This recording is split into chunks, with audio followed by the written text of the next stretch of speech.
evening, everybody. Good night, or no, good evening, I think is what you say when you say hello.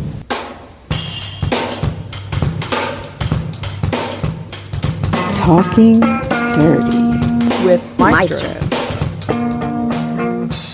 Not just numbers, Not just stats. it's about what they mean. I'm going to send to you the information. Talking Dirty. Hello and welcome to Talkin Durty with your boy. Me. Man, a lot of great games we saw here this week. Getting into our final foe, as it whoa. So impressive across the table. And start the day with what we saw today, actually. Talking about the play out of the originators being able to pull off that last minute win over the ill, or as I call him, my ill. And everybody's going to talk about Cooper Flagg, who brought in those last minute heroics and all the things you want to say. And yes, you should, because he did. Exceptional case of game management, but he's done that so much this year that for it not to happen would be surprising than it would be for him to do it.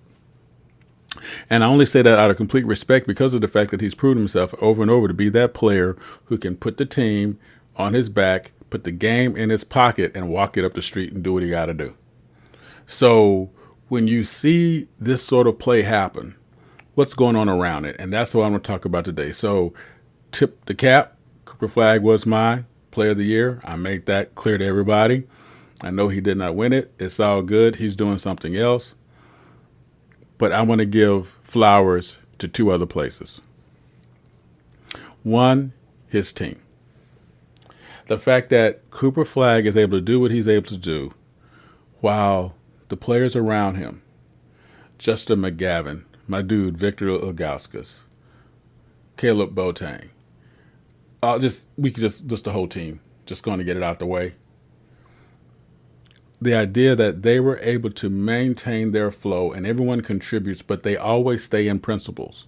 And by staying in principles, cats like Christ Coates, cats like Jay Lassiter, cats like Marcellus Leland, what they're able to do is it might not look huge in the stats, but that's where the W's come from.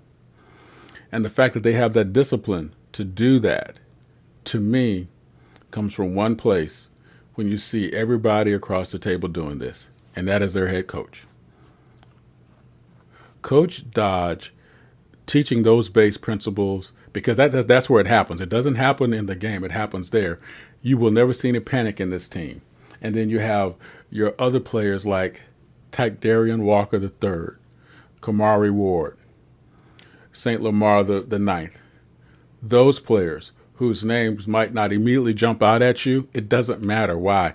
They stay in their roles. They allow things to happen. No one presses panic because the captain at the front of that ship, Coach Dodge, man, make you want to run through a wall because that's the kind of leader that lets you know whether we're up by 30 or down by 40, we play our game because our game is going to be solid. What we bring to the table is going to be enough to make it happen. And more importantly, how we bring it to the table is going to be important. And they've managed to do that. So at the end of the game, when everybody's thinking it's too many points, they're down and not going to be able to come back, and Cooper Flagg starts his X-Man routine.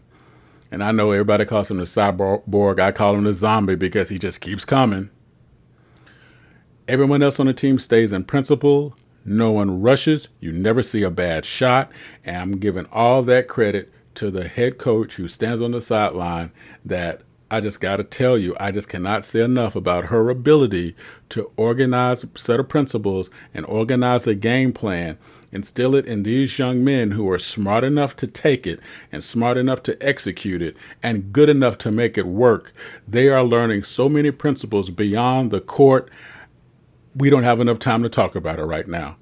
That team is doing what they're doing on another level beyond just points, beyond just wins, beyond just placements. And bravo Zulu to every single member of that team.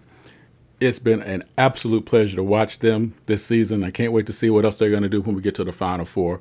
And to you, Coach Dodge, as always, awesome. Awesome. Love it. Every single second of it.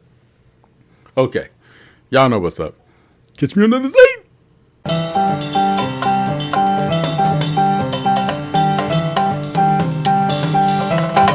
Thank you for listening to the Maestro. Want to get involved? Bring it. Drop in discord.gg/SimWorld Hoops. If you have the brain, join as a coach. If you have the game, join as a player. see the game, Be be the the game. game. Now, back to the Maestro.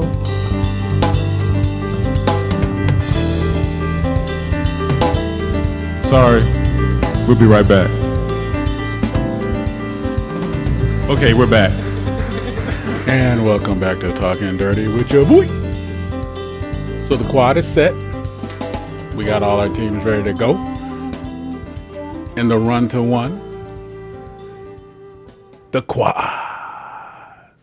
Nice, right? Here's what I saw from all of today's games. You heard my breakdown in the first half of what OG did with that incredible comeback game. The reality of all of our teams that are left, I'm going to even include the OGs with this. There need to be a way to find yourself into the easy shots. It's difficult when you're finding yourself chasing points. Not a good way to go. And the idea of chasing points means this: 4 minutes done in the first quarter, and you might have 2 points when you're used to having 12. You have this idea of where you're supposed to be. You feel it on the floor, you feel it on the bench, and when you're not there and you're looking at that clock and that clock starts getting your attention, bad things start to happen because of that. Reality is this. What happened with Rocky Mount going against Bay Area Breakers, both teams were trying to put a volleyball inside a golf hole, and it just wasn't going to work. The idea here for both teams that are so talented is they allowed themselves to get caught up in the moment of the game in which there was a lot more pressing, a lot of shots that were not necessarily what we're typically used to seeing. Now, I will give them credit for this. There was defense being played. But you have to find a way to turn those defensive moments into what? Offensive moments, right? We talk about that transition slide all the time. And that's fine. That's okay. But when it doesn't happen, you end up with those games that come down to the last 2 minutes of the game. And let's talk about that. The last 2 minutes of the game start to make the difference. And we saw that with nearly every game today. When we look at these teams that are now able to cross over, get into the quad, Rocky Mountain, Europe, Yacht Club, OGs, how do those last minutes count? And today we saw this. Nearly every team stayed in their strategy. Very rarely did you see a team panic. And with Europe's win, it's because they did not panic before their opponent. Rocky Mountain, they did not make a mistake before their opponent. The Yacht Club, same thing. What does that tell you? That tells you you have to find a way to stay in your principles in order to give yourself a chance, and that's what both teams did. Looking forward to see how it's going to break down in the quad. Let me know what you think tomorrow. Giving you a look ahead tomorrow, I will give a breakdown on the quad in terms of the matchups, and we'll see what's going to happen. So holla at your boy. Let me know what you want to hear. Let me know what you want to think about. Let me know what you want to talk about. It's all good like that. And just remember, we all had that time when we were hanging out, and next thing you know, it was Tuesday morning and we missed the finals. Like, I need to talk to somebody.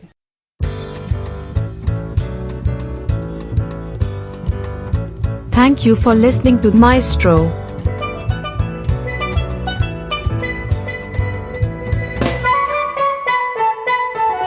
Thank you again for checking out Maestro. Drop a tag below and give us a piece of your mind. See you next time.